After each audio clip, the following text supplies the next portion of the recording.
A reckoning was coming to Washington. In a city built on whispers and shadows, one man believed he was the untouchable master of the game. He saw a folksy, slow-talking senator and saw only a target. He was about to learn that in the quiet heart of the country, still waters run deep and they can drown the arrogant.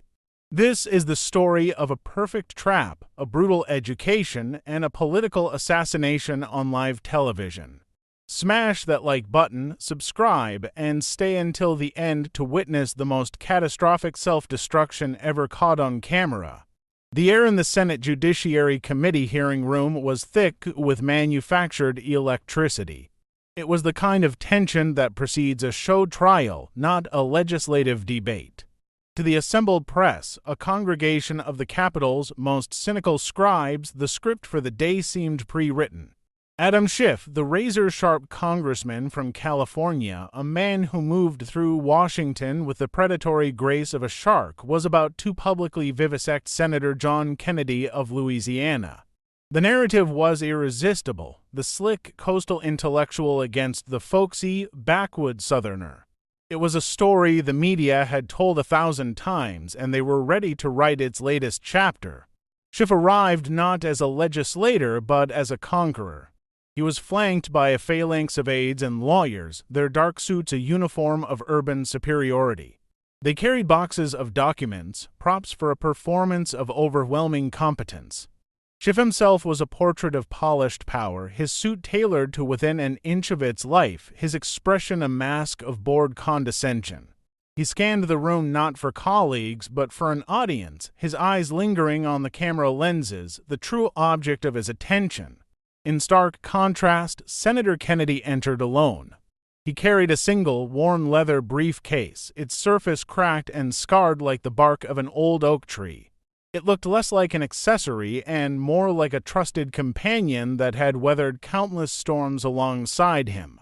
His suit was functional, his hair a little unruly, and he moved with the unhurried gait of a man who measures his time in seasons, not sound bites. To the uninitiated, he was a relic, a grandfatherly figure who had perhaps taken a wrong turn on a tour of the Capitol. The trap was set. Schiff, seeing only the caricature he wanted to see, stepped directly into it. He began with a verbal sneer, his voice dripping with the smug certainty of a man who has never been seriously challenged. "Senator Kennedy," he began, stretching the title as if it were a courtesy he was struggling to extend.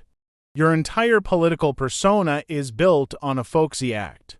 It's an amusing little performance, but it doesn't obscure the fact that you are, with all due respect, an ignorant Southern puppet merely pretending to grasp the complexities of law and governance. You are an embarrassment to this chamber," the words hung in the air, a deliberate and public castration. The media began to type, their faces alight with the thrill of the kill. Several of Schiff's Democratic colleagues exchanged knowing smirks. This was the show they had come to see. John Kennedy did not react. He simply reached into his jacket, produced a worn handkerchief, and began to slowly, methodically clean his eyeglasses. The silence stretched, Schiff's smirk widened. He believed he had landed a knockout blow in the opening seconds. When Kennedy finally looked up, the hint of a smile played on his lips, but it didn't reach his eyes. His eyes were cold, clear, and focused. He leaned into the microphone, and his Louisiana drawl, thicker and more pronounced than ever, filled the room. "Well now, Congressman Schiff," he began, his voice calm and even. "My dear mother, God rest her soul, taught me that when a man calls you ignorant, it's your Christian duty to offer him an education. And when he does it in public, you should make sure the lesson is one he never, ever forgets." He paused, letting the weight of his words settle. "So today, Congressman, class is in session. The subject is your career, and I assure you, tuition is free." A nervous ripple went through the room. This was not the response they had anticipated. The folksy charm was still there, but it was now laced with something else, something hard and sharp. Kennedy reached down and placed his battered briefcase on the table. The clasps opened with two loud, definitive clicks that echoed in the suddenly quiet room. This was not the sound of a man preparing for a debate. It was the sound of a hunter laying out his tools. The air shifted. The smug certainty began to evaporate, replaced by a dawning, uneasy curiosity. The story they had come to write was already veering off script, and the man they had dismissed as a fool was about to reveal just how dangerously they had misjudged him. The lesson was about to begin. The room watched, holding a collective breath. The hunter, Kennedy, had announced his intentions, and the prey, Schiff, was only just beginning to realize the mortal danger he was in. Kennedy's movements were deliberate, each gesture imbued with a theatrical gravity that commanded attention. He reached into the briefcase not with the hurried motion of a man searching for a document, but with the slow, reverent care of a scholar unearthing a sacred text. What he produced was a single, handsomely bound volume. He placed it on the table before him. The title was embossed in gold leaf, clearly visible to the zoomed-in cameras, Prosecutorial Ethics in the Modern Justice System. "You know, Congressman," Kennedy began, his voice a low, conversational rumble, "you brought up my education, or what you perceive as a lack thereof. It's true, I'm just a simple man from the bayou. I only managed to struggle my way through Vanderbilt. Then I had a real tough time over at the University of Virginia School of Law, and I barely scraped by at a little place over in England, Oxford, I think they call it." As a Rhodes Scholar, the silence in the room was now absolute. The sound of journalists deleting their pre-written headlines was almost audible. Schiff's face, which had been a mask of arrogant certainty, now registered the first flicker of genuine shock. His blinking accelerated, a tiny, involuntary signal of a mind frantically trying to reboot. Kennedy tapped a finger on the bound volume. "But this here is my favorite book of yours. It's your thesis from Harvard Law, a truly fascinating piece of writing. I found page 47 to be particularly illuminating." He donned a pair of simple reading glasses, the kind you might find at any small-town drugstore, and began to read, his southern drawl lending a strange, almost biblical weight to Schiff's own words. "A prosecutor who manipulates evidence, misleads a court, or subverts the truth for personal or political gain betrays not only his office but the very foundation of justice itself. Such a man forfeits his moral authority to stand in judgment of any other." Kennedy looked up, peering over the rim of his glasses directly at Schiff. "Your words, Congressman, not mine. Shall we spend the rest of our time today examining just how faithfully you've lived up to your own lofty standard?" Schiff's confident smirk had completely vanished, replaced by a pale, tight-lipped mask of fury and dawning panic. He tried to regain control, to pivot back to his original line of attack. "This is a hearing on intelligence reform, not a book club. Your folksy sayings and academic credentials don't change the fact that you are unqualified too. Unqualified." Kennedy interrupted, the word cutting through Schiff's sentence like a scalpel. "Well, let's talk about qualifications. You recently challenged my knowledge of the laws of your great state of California. I found that curious. So I did a little light reading." He removed his glasses and set them down, his gaze unwavering.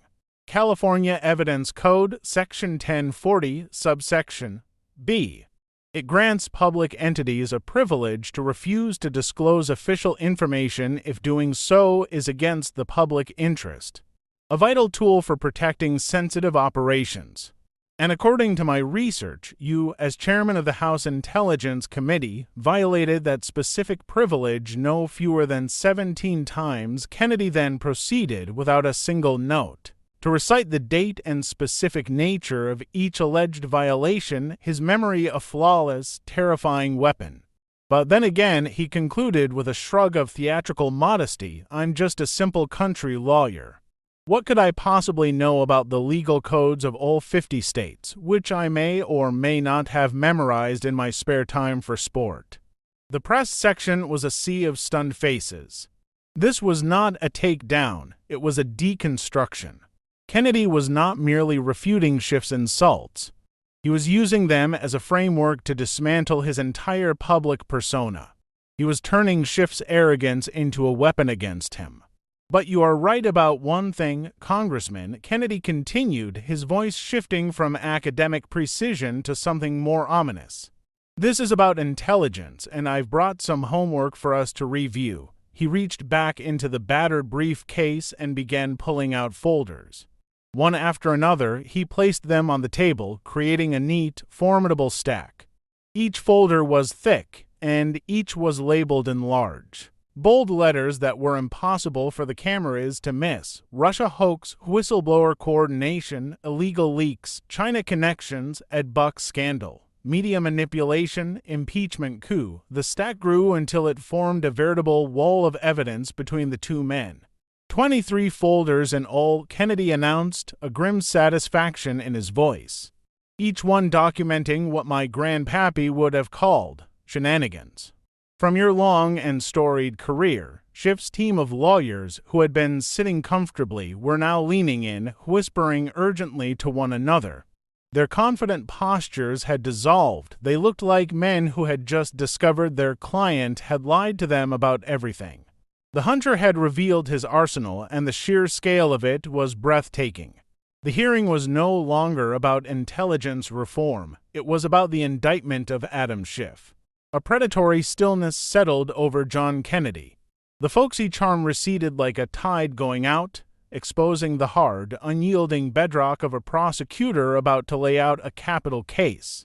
He gestured toward the formidable stack of folders, a library of alleged sins. Now, Congressman Schiff, he said, his voice taking on a sharp, prosecutorial edge that belied his soft accent. You called me ignorant, backwards, and an embarrassment. My mama had a saying for that. She said that when a man slings that much mud, he's usually just trying to distract you from the pigsty he's living in.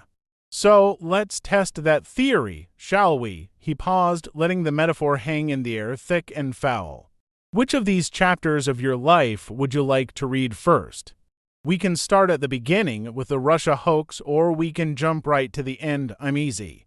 Schiff, cornered and exposed, sputtered, this is an outrageous abuse of process, a political stunt, a stunt.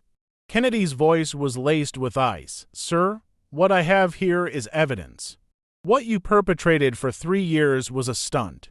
A dangerous, divisive, and profoundly dishonest stunt. He reached for the first folder, the one labeled Russia hoax, and opened it with the deliberate care of a man handling something toxic. Let's talk about your most famous line. The one you repeated on every television network that would have you.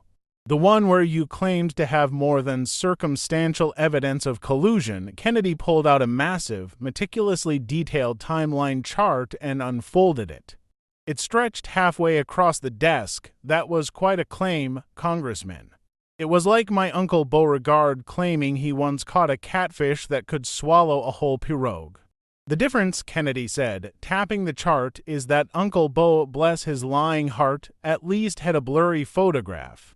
You, sir, had nothing but hot air and a media establishment that was more lapdog than watchdog. He traced a line on the chart with his finger. By my count, and I am, as we've established, a simple country lawyer who knows how to count. You went on national television and lied to the American people about having evidence of Russian collusion, a grand total of 137 times.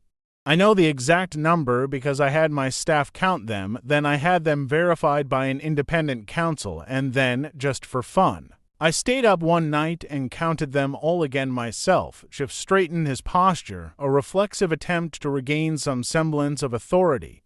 I always maintained that we had evidence, and the nature of that evidence was classified. Oh, that's a fascinating turn of phrase, Kennedy countered, a dangerous glint in his eye. He reached into the folder and produced a small, sleek digital audio recorder. Because I have right here a recording from a closed-door session of your own committee. The date was March 17, 2019. It was classified. But funny thing about the truth, Congressman, it has a way of finding the daylight. This was declassified last month. Schiff's lawyers began waving their hands, one of them shouting, Mr. Chairman, he can't play that. Kennedy simply smiled. Was classified, he corrected gently. past tense, he pressed a button. The room was filled with the sound of Adam Schiff's own voice, clear and unmistakable. "Look, we don't have the direct evidence yet, but I'm confident we'll find it if we just keep digging." Kennedy stopped the recording. "We don't have the direct evidence yet," he repeated, letting the words sink in. "And yet, Congressman, that very same evening, you walked out of that room, looked straight into Anderson Cooper's camera, and told the world you had smoking gun evidence. Sir, in Louisiana, that's what we call lying with the bark on. It's like telling everyone you've cooked a magnificent gumbo when all you've got is an empty pot and a book of matches." The press gallery was a frantic hive of activity. The story was no longer just about a political confrontation. It was about documented, provable deception at the highest levels of government.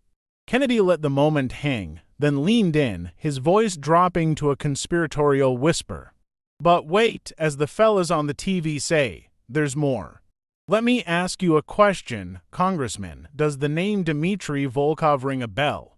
Schiff's face, already pale, seemed to lose another shade of color, turning a sickly, grayish-white. I don't recall." "Allow me to refresh your memory," Kennedy offered, his voice dripping with false helpfulness. He pulled a photograph from the folder. It showed two smiling young men in graduation gowns, their arms slung around each other's shoulders in a gesture of close friendship. One was a much younger Adam Schiff, Harvard Law, class of '85, your roommate for 2 years. Son of a high-ranking Russian diplomat. A fellow who now, coincidentally, holds a senior position at a Russian state-owned energy conglomerate. Kennedy placed the photo on the desk, facing the cameras. "It seems to me, Congressman, that while you were screaming about the president's imaginary Russian connections, you were projecting your own very real ones onto him like an IMAX movie. In the world of psychology, they call that projection. Where I come from, we call it being a hypocrite. It's like a thief who's so busy yelling 'Stop, thief!' at everyone else that he doesn't notice his own pockets are stuffed with stolen watches." He closed the Russia folder with a soft, final snap. "You didn't just mislead the country, Congressman, you poisoned the well. You took a real threat, Russian interference, and you turned it into a partisan circus for your own political and financial gain. You were the boy who cried wolf, and while you were crying, the real wolves were circling." He reached for the next folder, the one labeled Whistleblower Scandal, "And that, sir, is where you graduated from being merely wrong to being actively corrupt." Kennedy handled the second folder, marked Whistleblower Scandal, as if it were a venomous snake. He opened it slowly, his eyes fixed on Schiff, a predator isolating his prey from the herd. "Now, Congressman, this next chapter is particularly interesting," he said, his voice dropping low, drawing everyone in. "This is the story of how you went from being a fiction writer, spinning tales about Russia, to being the director of your own deep state drama. It's the difference between stepping in a puddle and deciding to go for a swim in the whole swamp." He pulled out another timeline, this one even more intricate than the last, covered in arrows and annotations like a battle plan. "Let's talk about the so-called whistleblower. The one you swore up and down you had no contact with. The one whose complaint landed on your desk like a gift from the heavens." He pointed to a date on the chart. "August 12, 2019, at 2:30 p.m., a member of your senior staff meets with a man we now know to be the whistleblower. The meeting takes place in a quiet coffee shop 3 blocks from the Capitol. At 4:45 p.m. on that very same day, the whistleblower's official complaint is filed." Kennedy looked up, a look of mock astonishment on his face. "Well, my goodness, what a coincidence. Now, I'm not a gambling man, but if I were, I'd say the odds of that happening by chance are about the same as a lightning bug flying into a hurricane and coming out the other side with a lit cigar." Schiff, his voice raspy, shot back. "There was no coordination. My staff meets with hundreds of people. No coordination." Kennedy's eyebrows shot up. He reached into his pocket and pulled out his personal cell phone. The entire room tensed. "You know, I'm about to do something a little unorthodox." He began tapping on the screen. "I'm going to send a text message. Right now. To the whistleblower himself. I got his number from a mutual acquaintance. The silence was deafening. Every eye was on Kennedy's phone. He held it up. Let's see. Hey there. Quick question for you. Trying to settle a debate. Can you confirm you never coordinated with Schiff staff before filing your complaint and ... send? The room was so quiet you could hear the hum of the fluorescent lights. Less than 10 seconds later, the phone buzzed audibly. A gasp went through the gallery. Kennedy looked at the screen, a slow grin spreading across his face. Well, how about that? He drawled, turning the phone so the cameras could see the reply. The message was simple. Which time? We met 3 times that week. The room erupted. Schiff looked as if he'd been physically struck. His face, already a pale gray, seemed to crumble. His lawyers were in open panic, one of them burying his face in his hands.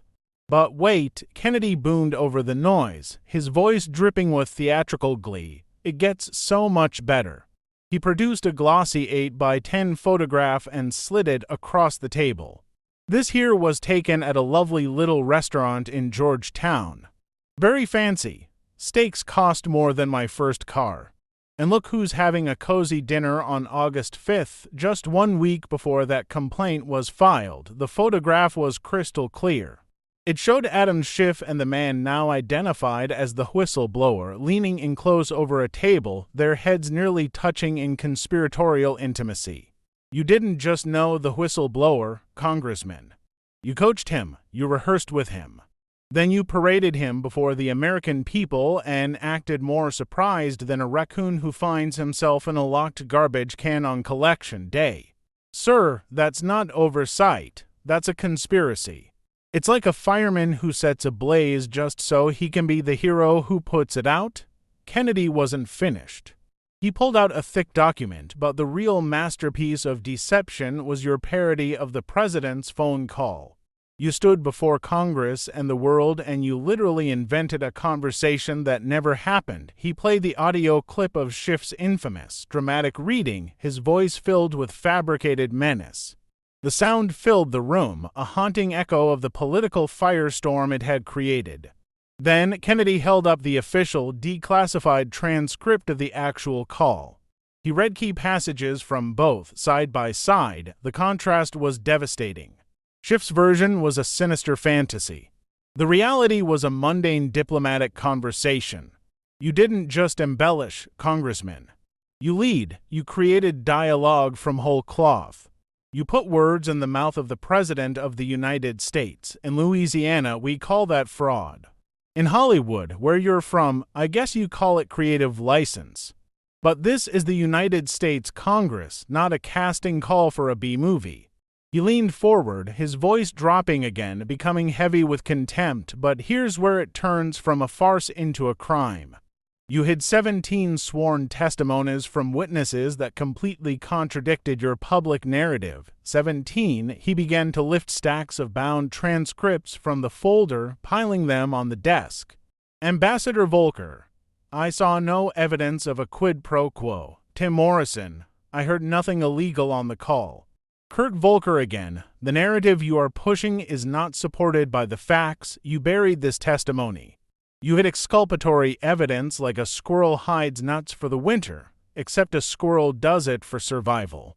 You, sir, did it for purely political gain. He shook his head, a look of profound disappointment on his face. You're a former prosecutor. You, of all people, know that hiding evidence that could prove someone's innocence is one of the most profound violations of our system of justice. You didn't just betray your oath of office, Congressman. You betrayed the very core of your legal training. You became the very thing you swore to prosecute. He closed the folder with a sharp, final snap. Ready for folder number 3, Congressman. Or do you need a moment to consult with what's left of your legal team, because the next one is where we stop talking about politics and start talking about human lives. Kennedy reached for the third folder, the one labeled Ed Buck Scandal. He handled it differently from the others with a palpable sense of disgust, as if touching it might stain his hands. The theatricality was gone, replaced by a cold, quiet fury. "Before I open this next folder," he said, his voice low and grave, "I want to issue a warning. The contents are disturbing. They are not about political games or procedural tricks. They are about depravity, death, and the moral rot that festers when powerful men protect their own." The room fell silent, the previous uproar replaced by a tense, morbid curiosity. "This folder, Congressman, is about your California cesspool. It's about the company you keep. And it's about the price that other people paid for your ambition." He opened the folder. The first thing he pulled out was not a document, but a large, clear photograph of a smiling, middle-aged man. "This is Ed Buck," Kennedy stated, his voice flat and devoid of emotion.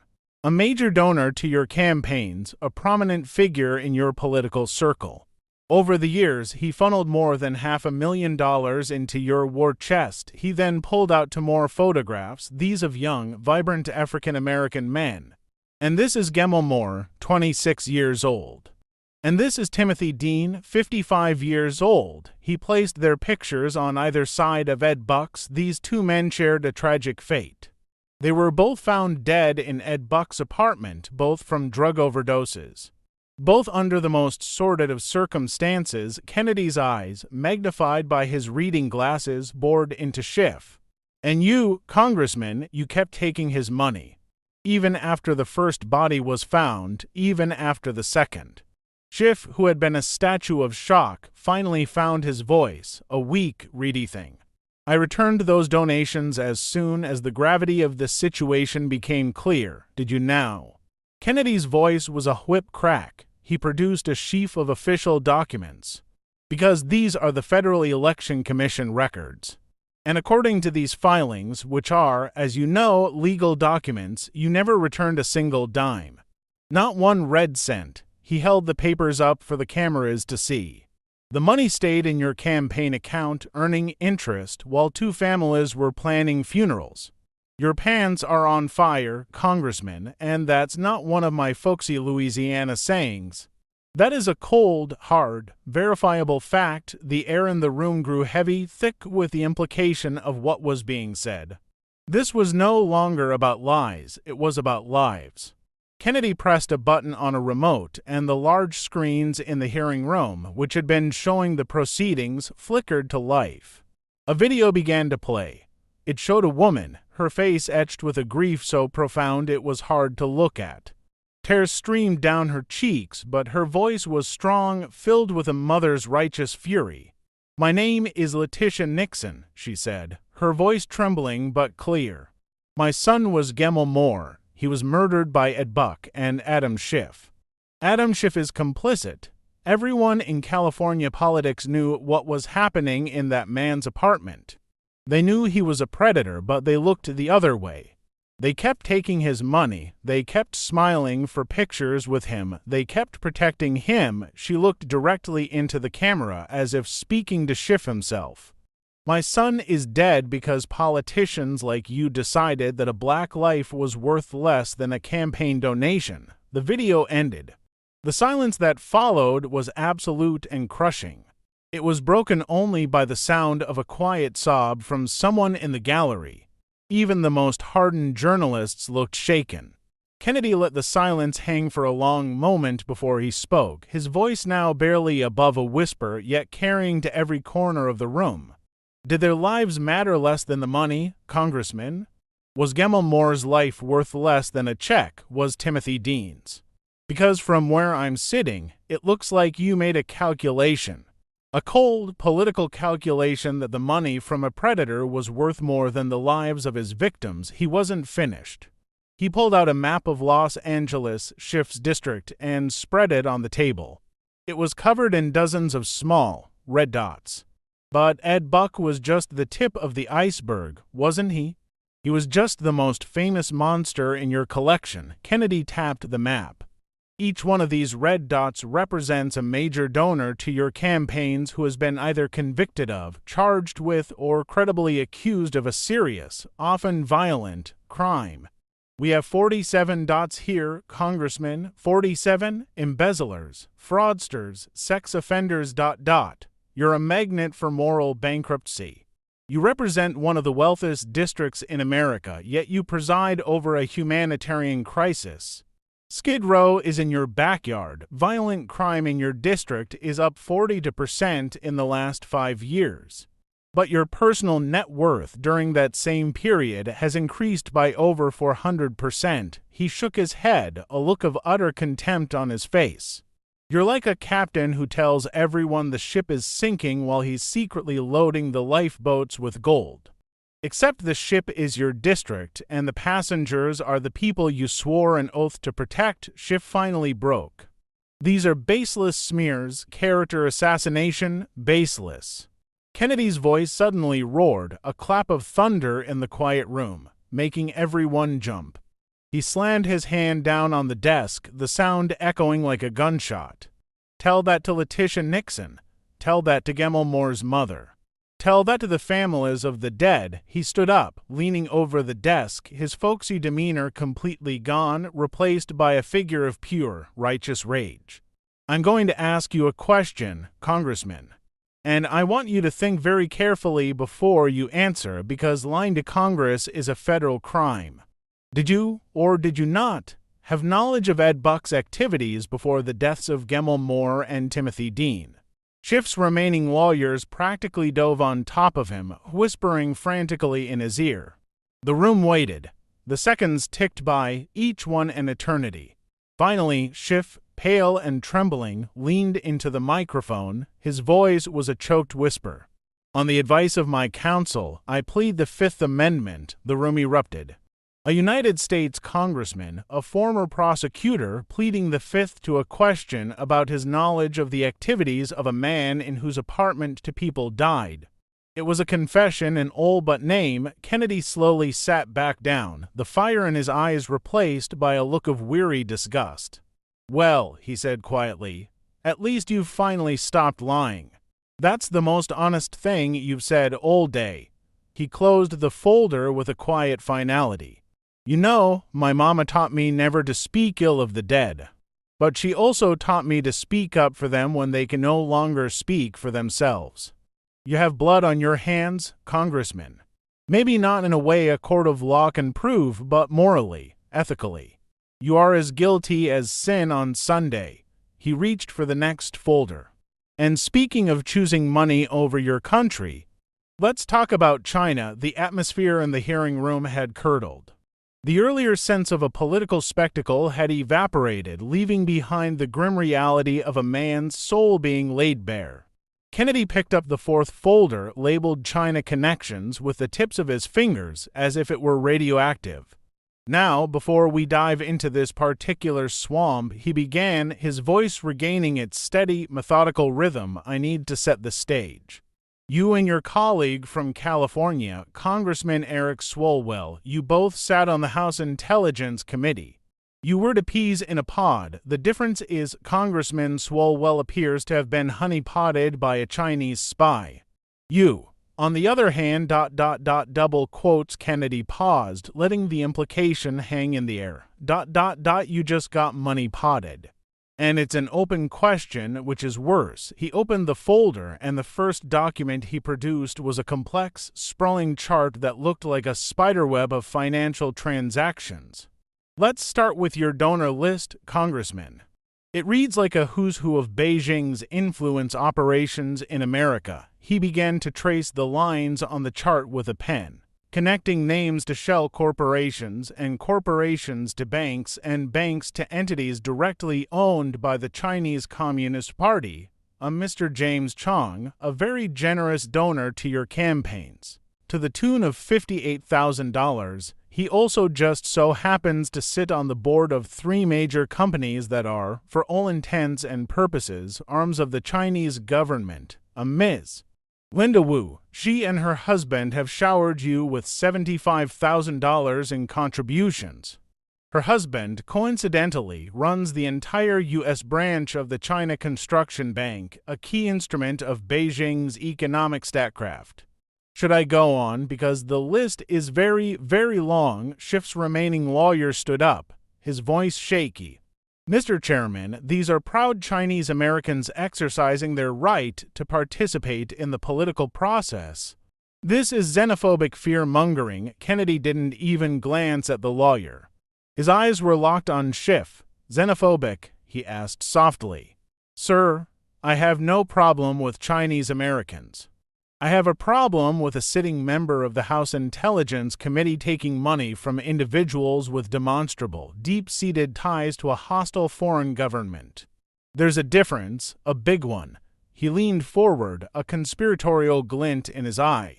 But here's where it gets really interesting. Then, without any warning, Kennedy's posture changed. He sat up straight, and in a voice that was suddenly clear, crisp, and unaccented, he spoke a sentence in flawless, fluent Mandarin. Can you understand what I am saying, Congressman? Do you understand my question about your Chinese handlers? The room went utterly still. Time seemed to freeze. Every person in the room, the press, the staffers, the senators, the spectators stared, dumbfounded. And in that moment of pure, unscripted shock, Adam Schiff made the single most catastrophic mistake of his life. A flicker of comprehension crossed his face, an involuntary reflex. His mouth opened, and the beginning of a response, a single syllable in Mandarin, escaped his lips before he caught himself. He froze, his mouth half open, his eyes wide with sheer, unadulterated horror. He had walked directly into the most elegant and deadly trap of the day. Kennedy's Louisiana drawl returned, thick as molasses and twice as sweet. Well now, he said, a slow, wicked smile spreading across his face. That's a mighty interesting language skill you've got there, Congressman. Where exactly did a fella from California pick up such perfect Mandarin? And more importantly, why did you so clearly understand my question about your Chinese handlers before your brain could stop you from reacting? The press gallery exploded. It was a pandemonium of clicking cameras and frantic typing. This was the moment, the kill shot. The image that would be on every screen in the world within minutes. Schiff, speechless, looked like a man who had just seen his own ghost. Kennedy, savoring the kill, held up a hand for quiet. But wait, folks, the show's not over yet. He pulled out his phone again. Let's see what the Chinese state-controlled media is saying about our little hearing right now. He tapped the screen. Oh, would you look at this? An article just published less than an hour ago in the People's Daily. The headline reads, Congressman Schiff bravely defends China's interests against racist and unfounded attacks. He looked up from his phone, his eyes twinkling with malice. They're cheering you on in real time, Congressman. You're their man in Washington. Their MVP, their most valuable puppet. He then produced a stack of bank records and a corresponding timeline of congressional votes. Every time you voted against sanctions on China for their human rights abuses against the Uyghurs, a deposit appeared in a consulting firm owned by your wife. Every time a bill to strengthen our defense relationship with Taiwan died in your committee, a speaking fee from a Beijing-funded Chinese-American Friendship Association materialized. Every time you went on TV to defend China's predatory trade practices, a significant investment was made in your portfolio by a fund with opaque ties to Hong Kong. Those are coincidences. Schiff protested, his voice a desperate croak. Coincidences. Kennedy laughed, a genuine, booming laugh that filled the room. Son, if those are coincidences, then I'm the Emperor of China. The only thing coincidental here is how every single time you vote in a way that benefits the Chinese Communist Party, you and your family coincidentally get richer. He held up a declassified FBI counterintelligence assessment. According to this, Chinese state media has mentioned you by name favorably 847 times in the last 5 years. They've mentioned me twice, both times calling me a dangerous enemy of the people. I wonder why that is. He closed the China folder with a thud. You didn't just take their money, Congressman, you did their bidding. You sold out American workers, you sold out American security, and you sold out the oppressed and the persecuted, all while lining your own pockets. That's not just corruption, that's borderline treasonous. The word hung in the air, an indictment from which there was no recovery. The word treasonous echoed in the funereal silence of the room. Schiff had visibly shrunken in his chair, a man being crushed under the weight of an evidentiary avalanche.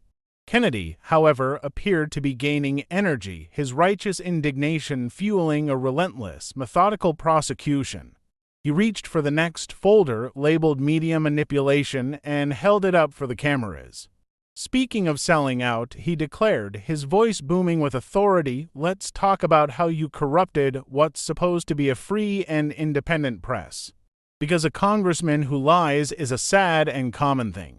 But a congressman who systematically turns the nation's media into his own personal propaganda machine. Well, that's a whole different level of swamp creature." He opened the folder and pulled out a stack of papers so thick it looked like a phone book for a major city. "My Uncle Boudreaux had an old fishing boat," Kennedy drawled, settling back into his storyteller persona, the folksy charm now a weapon of psychological warfare. "That boat leaked so bad, we used to say it was more water than wood. But I'm telling you now, that old boat was more watertight than your office when it comes to leaking classified information." He let the stack of papers drop onto the desk with a heavy, resounding thud. "By my team's count, verified by 3 separate independent analysts, your office has been the source of no fewer than 438 unauthorized leaks of classified or sensitive information to the media in the last 5 years. 438? That's not a leak, Congressman. That's a flood of biblical proportions." He began to lay out the evidence, showing charts that correlated specific leaks with Schiff's private meeting schedules. "But these weren't just random leaks," Kennedy explained, his voice turning sharp and analytical. "These were surgical strikes. Information carefully curated, often distorted, and timed to inflict maximum political damage on your opponents, all while boosting your own public profile. You didn't just use the media, you weaponized it. You turned intelligence into entertainment, and you turned classification into clickbait." Suddenly, Kennedy's phone, which he had placed on the desk, buzzed loudly. He glanced at it, and his eyes widened in a display of theatrical surprise. "Well, speak of the devil, and he shall appear," he exclaimed, picking up the phone. "Folks, you are not going to believe this." He held the phone up, angling the screen toward the cameras. "I just received a text message. It appears to be from a very prominent anchor at CNN." The press gallery stirred, a wave of murmurs rippling through the reporters. Kennedy read the message aloud, his voice dripping with mock sincerity. "Adam, just watching the hearing now. It's a disaster. What are my talking points for tonight?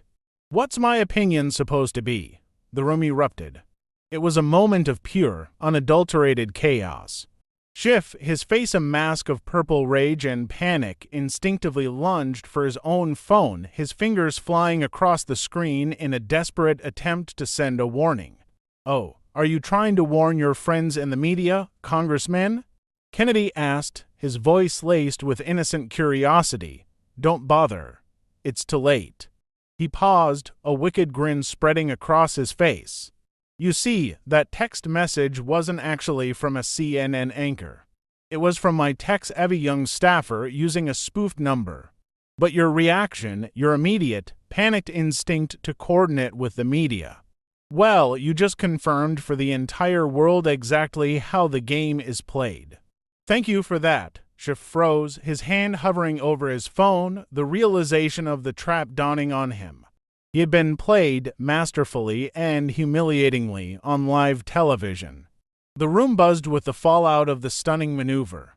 Kennedy, however, was already moving on, his voice cutting through the noise. "But we don't need to rely on theatrics. We have the real thing." He produced a tablet and played an audio clip. It was a hot mic recording of Schiff captured just moments after a television appearance, thinking he was off-air. His voice was clear and commanding. "And make sure Jake gets those 3 points. Tapper needs to hit them hard on his show tonight." "Really hard?" Kennedy stopped the recording. "You see? You're not just a source for the media, Congressman. You're their director. You're the conductor of an orchestra, and the music you're making is the death march of objective journalism." He then pivoted to a different kind of corruption, pulling out financial records. But it's not just about controlling the narrative, is it? It's also about the money. He displayed the documents. Speaking fees from major media corporations, $1.2 million over 5 years. Paid contributor contracts for your expert analysis, another $800,000, and the big one, a multi-million-dollar book deal from a publisher that just so happens to be owned by the same parent company as one of the networks you leak to the most. You've turned your public office and your access to state secrets into a personal profit center. P.T. Barnum would be blushing with envy. He then held up a dictionary, a prop he had clearly been waiting to use. I brought this along to help you, Congressman, and to help some of the folks in the press gallery. There's a word in here, journalism. It's defined as the activity of gathering, assessing, creating, and presenting news and information. I've read the definition a dozen times. No, where in here does it say taking dictation from Adam Schiff? Several journalists in the press section had the decency to look uncomfortable. Kennedy closed the media folder with a look of profound disgust. The First Amendment doesn't guarantee a compliant press or a friendly press. It guarantees a free press because a functioning democracy depends on it. You have done more damage to the credibility of the media than any foreign adversary ever could. You didn't just corrupt your office, sir. You corrupted the very institution meant to hold you accountable. He reached for the next folder, his expression grim. And speaking of undermining democracy, let's talk about your impeachment circus. Kennedy held up the folder labeled Impeachment Coup, shaking his head with an air of theatrical sorrow. You know, he began, his voice taking on a somber tone, when I was a boy growing up in Louisiana, we used to play games in my granddaddy's hay barn, hide and seek, king of the hill. But even as kids, covered in hay and sweat, we understood a fundamental rule. You can't just make up new rules in the middle of the game to make sure you win. It's a lesson in basic fairness that a 10-year-old can grasp. Apparently, it's a lesson they forgot to teach at Harvard Law School. He opened the folder and pulled out a detailed floor plan of the U.S. Capitol building, spreading it on the desk like a general planning an assault. This here, he said, using a long, elegant fountain pen as a pointer, is the Capitol basement. The SCIF, the Sensitive Compartmented Information Facility. A place designed to protect our nation's most vital secrets from our enemies. But you, Congressman, you turned it into your own personal star chamber. He tapped the pen on a specific room. Behind these reinforced doors, you conducted your secret trials. You locked out elected members of the opposing party, denying representation to millions of Americans. You coached witnesses in private, away from the prying eyes of public scrutiny. And you selectively leaked cherry-picked, often misleading, tidbits of testimony to your allies and the media to shape the public narrative before anyone had a chance to hear the full story. Due process didn't just die in that basement, Congressman. It was tortured and murdered by a man who swore an oath to uphold the Constitution. A Republican congressman from Ohio, unable to contain himself, stood up and shouted, "He's right." I was there. They physically blocked me from entering a hearing I had every right to attend. The chairman weakly banged his gavel, but the point had been made. But let's talk about that witness coaching, Kennedy continued, his voice a low, dangerous hum. He picked up a tablet and swiped it on. I have something very special for you now. A video deposition that was sworn and notarized just this morning. It's from one of your star witnesses during the impeachment. He pressed play.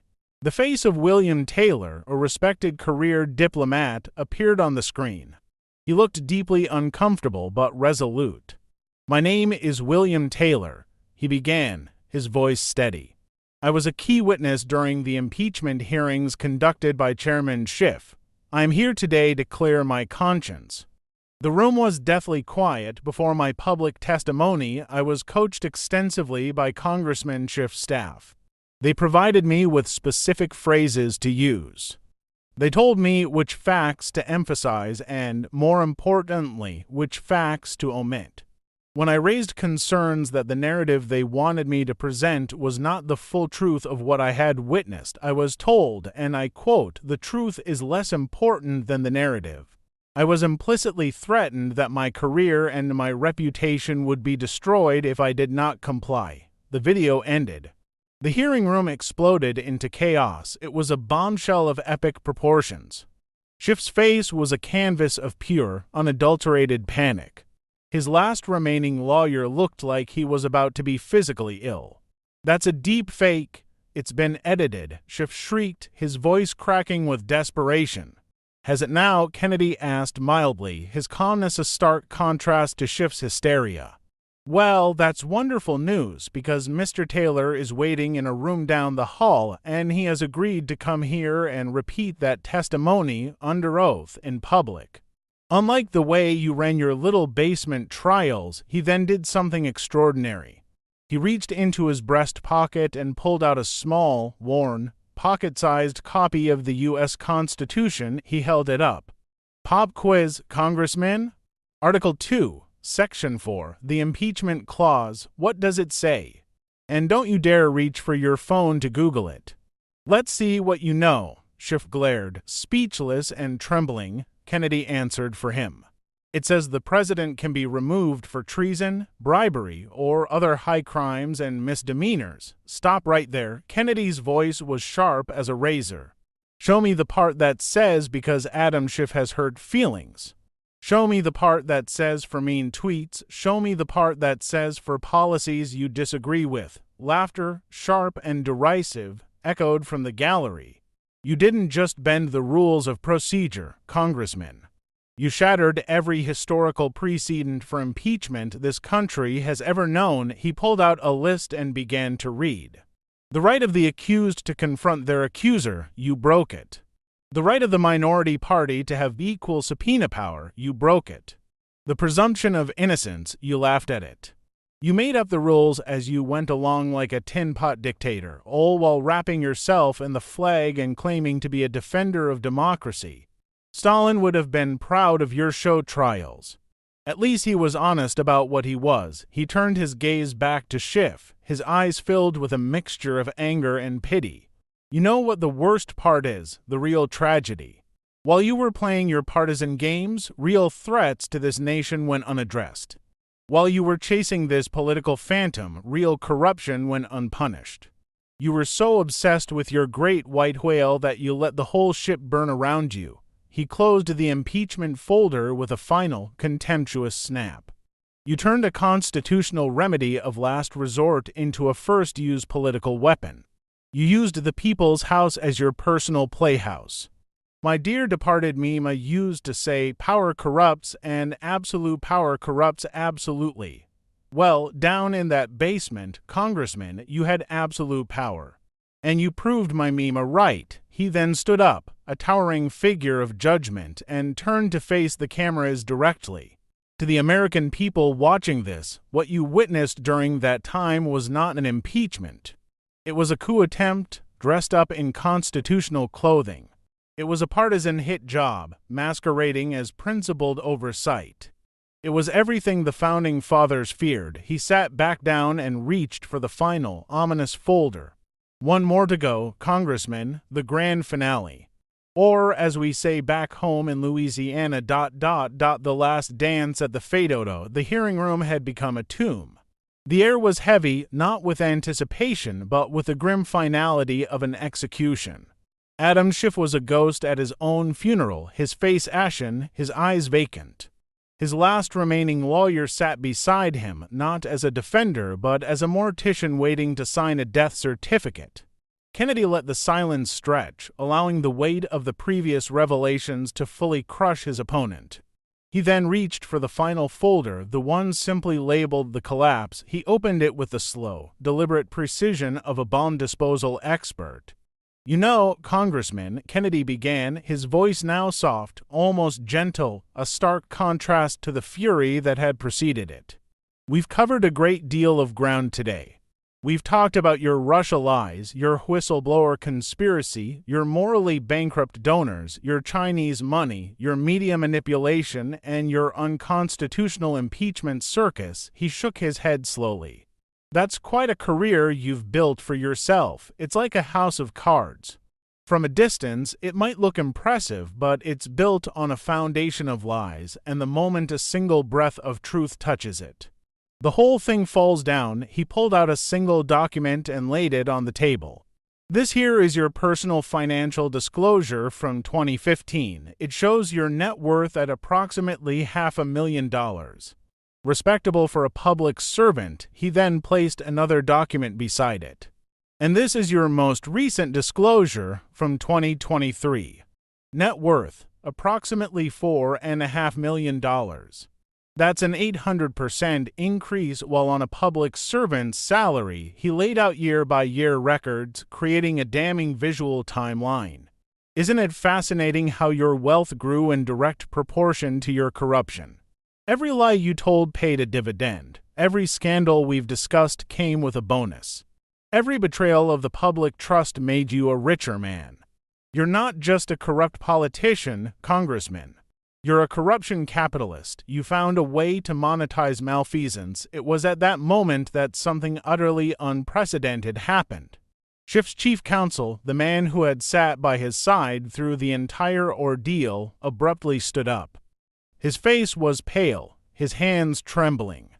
"Mr. Chairman," he announced, his voice cracking, "I must state for the record that, effective immediately, I can no longer represent Mr. Schiff in this or any other matter. My ethical obligations as an officer of the court prevent me from continuing." Without another word, he gathered his briefcase and walked out of the hearing room, not even glancing back at the man he had just abandoned. The room was stunned into absolute silence. A lawyer abandoning his client in the middle of a congressional hearing on live television was unheard of. It was a public declaration of guilt more powerful than any evidence. Kennedy watched him go, a sad, knowing look on his face. "Well," he drawled into the microphone, "when the rats start leaving the ship, you know it's sinking. Though, in fairness to rats, they usually show more loyalty." Schiff, now utterly alone, seemed to snap. "This is a setup," he screamed, his voice a raw, ragged thing. "A partisan witch hunt. This is Trump's revenge. This is consequences." "Congressman," Kennedy interrupted, his voice calm and steady as a rock. "It's a concept you've managed to avoid your entire career. But my grandpappy used to say, the chickens always come home to roost, and sir, your whole farm just came clucking home, as if on cue." Another blow landed. A senior Democratic congresswoman from California, a longtime colleague of Schiff's, stood up. Her voice shook with emotion. "Mr. Chairman, I can't sit here in silence any longer. I am from California. I have watched Adam Schiff operate for years, and Senator Kennedy is right. For too long, we have enabled this behavior through our silence and our partisanship. I cannot be complicit anymore. This is not what our party stands for." The defection from his own party, from his own state delegation, seemed to be the final blow. It broke something deep inside Schiff. His hands were shaking so violently that he knocked over his glass of water, the liquid spreading across the table like a pool of his own shattered reputation. "But we're not quite done," Kennedy said, his voice turning cold and formal. He pulled one final set of documents from the folder. "These are the criminal referrals that I will be submitting to the Department of Justice and the District Attorney for the District of Columbia immediately following the conclusion of this hearing." He put on his reading glasses with theatrical precision, the simple act now feeling like a judge donning his black cap. He began to read. "For perjury and making false statements to Congress, 17 counts. Every time you lied under oath about your contacts, your evidence, and your actions. For leaking classified information, 23 counts. Each one documented, dated, and sourced. For obstruction of justice, 11 counts. For hiding exculpatory evidence and witness tampering during the impeachment inquiry, for Racketeer-Influenced and Corrupt Organizations Act, or RICO, violations, 7 counts. For running what amounts to a criminal enterprise out of your congressional office. For wire fraud, 9 counts. Related to the influx of funds from Chinese-connected sources following specific legislative actions. For campaign finance violations, 31 counts. Stemming from the Ed Buck scandal and other illicit donations, the list went on, a drumbeat of criminality, each charge a nail in the coffin of Schiff's career. That's a total of 98 potential federal and local charges, Congressman, Kennedy concluded, taking off his glasses. Back home in Louisiana, we'd say you're in more trouble than a long-tailed cat in a room full of rocking chairs. He stood up, gathering all his folders into one neat, towering stack. You know what the saddest part of all this is? You had potential. A Harvard education, a law degree, a seat in the United States Congress. You could have been a servant of the people. Instead, you chose to serve yourself, you chose power over principle, and you chose profit over people. He looked directly at Schiff, and for the first time, there was a flicker of something like pity in his eyes. My mama always taught me to end on a positive note. So here it is, you have provided the world with a perfect, unforgettable example of how not to serve in public office. Future generations of law students will study your career as a cautionary tale of arrogance and corruption. You will be remembered, Congressman, just not in the way you always dreamed. Then, with devastating Southern politeness, he delivered the final, fatal blow. Bless your heart, Congressman Schiff. And when you are sitting in a federal penitentiary, and you will be, perhaps you'll finally have the time to reread that ethics thesis you wrote back at Harvard, consider ... remedial education. The words bless your heart hung in the dead air of the hearing room, a sweet, southern poison from which there was no antidote. Adam Schiff sat catatonic, a hollowed-out shell of the man who had entered the room that morning with such swaggering arrogance.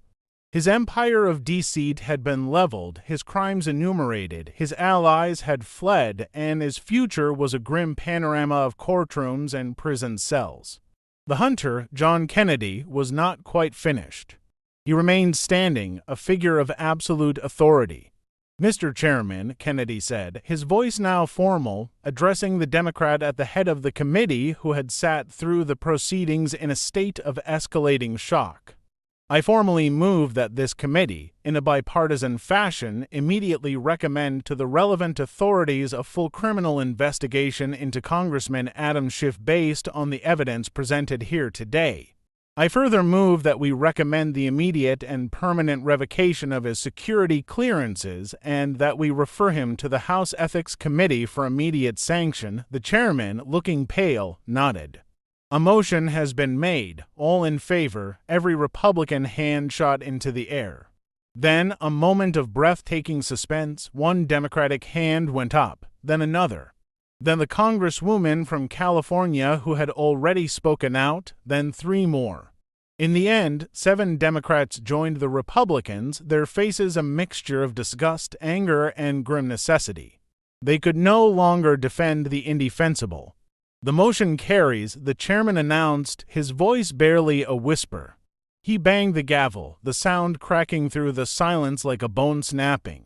As the sound echoed, Adam Schiff tried to stand, perhaps to make one last, desperate plea, but his body betrayed him. His legs buckled, and he collapsed back into his chair, a puppet with its strings cut. His last remaining aide, a young man who looked to be on the verge of tears, had to rush forward and help him to his feet. As he was being led away from the table, a broken and defeated man, Kennedy called out one last time, his voice carrying across the room. Hey, Congressman, that accent you mocked. That slow, backwards, southern way of talking, it just ended your career. I guess slow and steady really does win the race. Kennedy then began to pack his battered leather briefcase. He moved with the same unhurried calm with which he had arrived, placing each folder of evidence carefully inside. Before he left, he turned to the bank of cameras one last time, his expression serious. To the American people watching today, he said, his voice resonating with sincerity. This is what accountability is supposed to look like. This is what happens when the truth, backed by indisputable facts, confronts a lie. This isn't about party. It's about right and wrong. It's about the sacred trust you place in us. Today was a good day for truth. He smiled, a genuine, warm smile that transformed his face. And to my wonderful constituents back home in Louisiana, thank you for sending this simple country lawyer to Washington. Sometimes it takes an outsider to clean up the mess on the inside. 3 months later, the fallout was still raining down on Washington. Adam Schiff had been arrested just 2 weeks after the hearing. The trial was a formality. The evidence Kennedy had presented was overwhelming, and further investigation had uncovered even deeper layers of corruption.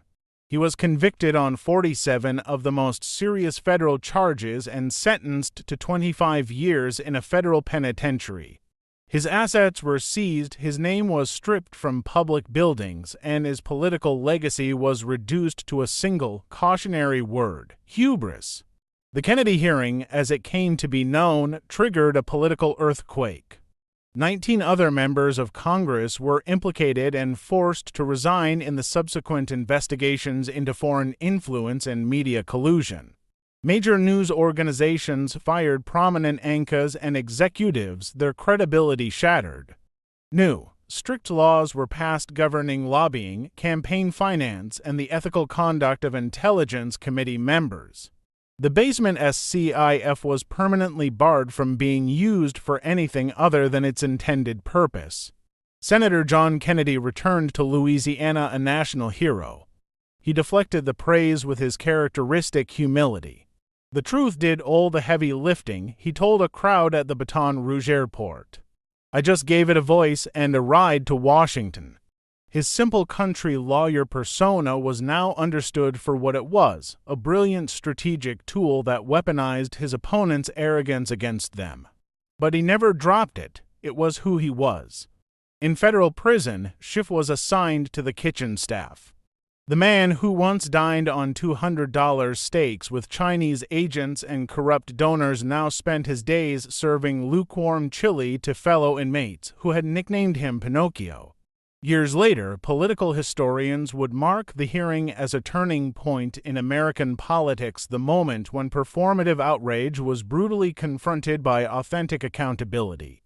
And in Louisiana, they still tell the story of the senator who talked slow but thought fast, who brought folders instead of rhetoric, and who proved that sometimes the good guys really do win. They just do it with a Louisiana drawl and a final, devastating bless your heart. If you believe in truth and accountability and you want to see more corrupt politicians brought to justice, smash that like button, subscribe to this channel for more deep dives, and share this video so everyone can see what happens when a patriot says, enough.